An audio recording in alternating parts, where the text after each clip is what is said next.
Hello everybody, this is Kim Morse. I was experiencing a little bit of technical difficulty in the last video, so hopefully we'll be okay now. My Wi-Fi for some reason was not strong enough. So we're going to start today, and I want to welcome you to my Togetherness Tuesday. And first I want to apologize for the fact that I haven't been on the last few Tuesdays, and I promise you that I am going to be here, and I am going to be here to answer any questions that you might have, especially if you're on live, and to talk to you about some really great relationship tips, okay?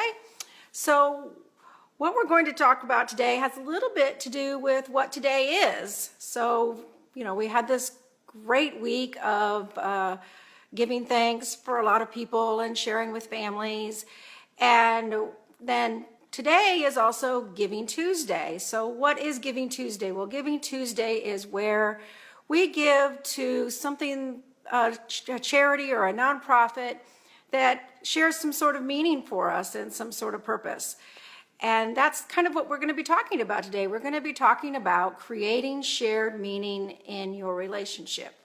So when a couple becomes a in a relationship, they kind of become this new kind of micro culture within itself, right? So they're no longer just part of this family or that family, or just their friends, but they have their own little culture between them, between the two of them. And they're going to be able to create different rituals and different kinds of meaning in their relationship. Oh, hi, Jesse, how are you?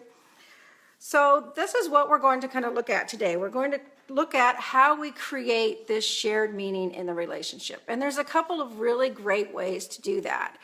And one of the first things that we can do is to create rituals. Now, rituals are something that's very specific.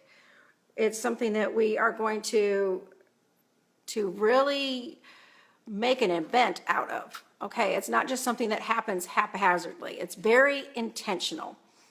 So we want to make sure that whatever rituals that we have, whether it's something that happens every day or something that just happens once a year, that it's something that we've planned and we've worked on to create together.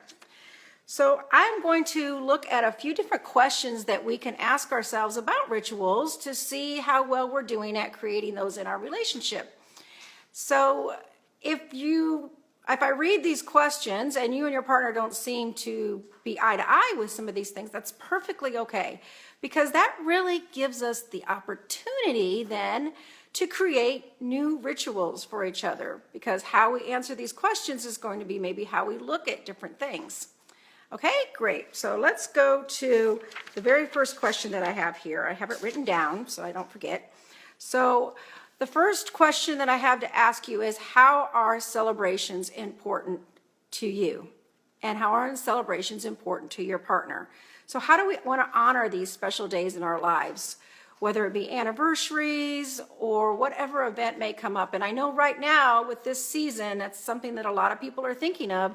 They're meshing their different families and what they're doing, and they're trying to figure out how to make their own rituals. So it's great to be able to sit down with your partner and find out what these different days mean to each of you, and then how do you create your own ritual out of that.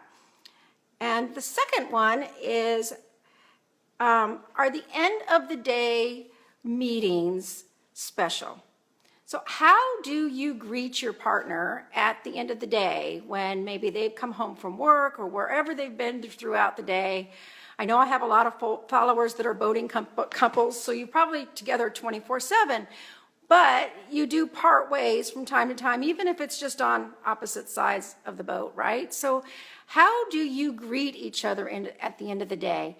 How do you show each other that you want to connect, that you want to be there for each other? And that is a really important ritual.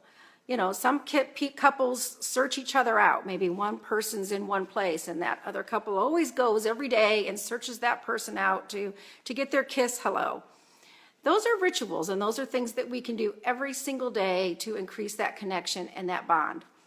The third question that I have is, what values do you have around entertaining friends and family? Everybody sees that differently. Some people come from great big huge families and they're used to having a ton of people over and having great times. And other people just want very quiet, intimate, just maybe one couple with another couple.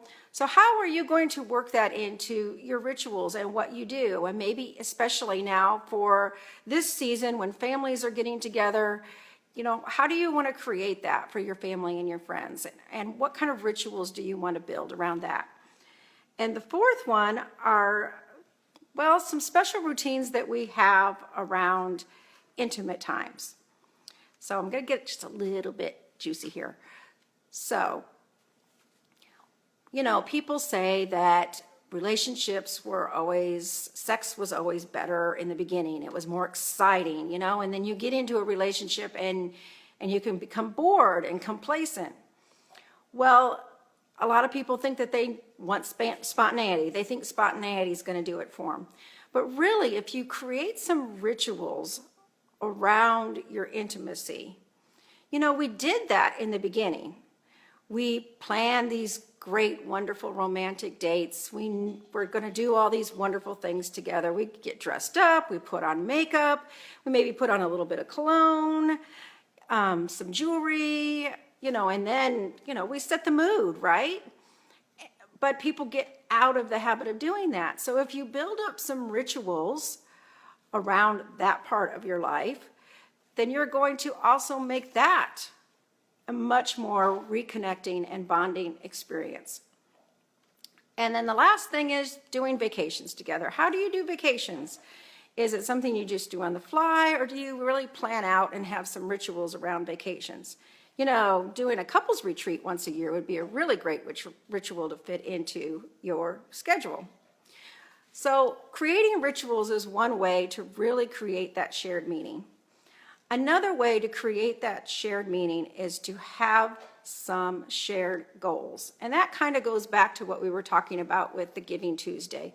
Because shared goals are things that we are doing together for the better good or the greater good, right? So maybe it's volunteering with your religious organization, or maybe it's spending time with your favorite charity, or doing some work for your favorite charity. So there are lots of ways that we can do things for the bigger good, but it's just really important to find something that's meaningful for the both of you that really has a much bigger purpose than just the two of you. So you're asking really, is this all there is? And there really is more than just the two of you. So when you can share that goal and work towards that together, that's really going to create the bond between both of you. So I had a few more questions around that. So I want you to ask yourself, do you share the same goals? And if you don't, really, how can you honor the goals of your partner? And do you value your partner's accomplishments? That's really important, because so many times as one person or the other, we get really busy in life and we're just not sharing with our partner how much we are proud of them and the accomplishments that they've made. And that's really going to help us to get on the same page and share the same goals.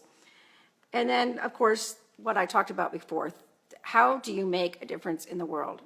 How are the two of you planning on doing that? What is something that you can look at to do together, to forge your way through the world, to really feel like a team, to really feel like you're making a difference in your lives and doing this together? And that is really a really vital thing for creating that bond. So in conclusion, again, we are talking about creating shared meaning. So I gave you some ideas about creating some rituals, and I gave you some ideas about how to look at the bigger picture and how to be together in this and to share that.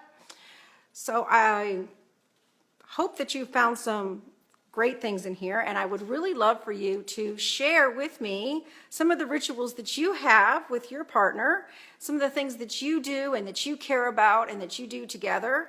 I'd really love to hear about those things. And if you're struggling, I'd like to hear that too. I'd maybe like to hear how you would love to get more on the same page. And if there's any way that I can support you, I would love to do that. So before I end today, I want to remind you to go ahead and subscribe. You can go onto the Facebook page and do that. Oh, and another thing that I did want to mention too is that I'm going to put a link on here for what I call my vision plan, which is also really important when we're creating that shared meeting. We want to be able to put together a plan or a vision for our relationship. So I'm going to go ahead and post that link when I'm done here so that you can go. It's a free thing that you can do. It's 3 exercises where you can plan your vision together and figure out where it is you want this relationship to go. I kind of call that, call a vision plan kind of the roadmap for the relationship or the constitution of the relationship. So I will be back with you next week, and I hope that you've gotten some insight and got something to talk about with your spouse today, and we'll see you next week. Bye-bye.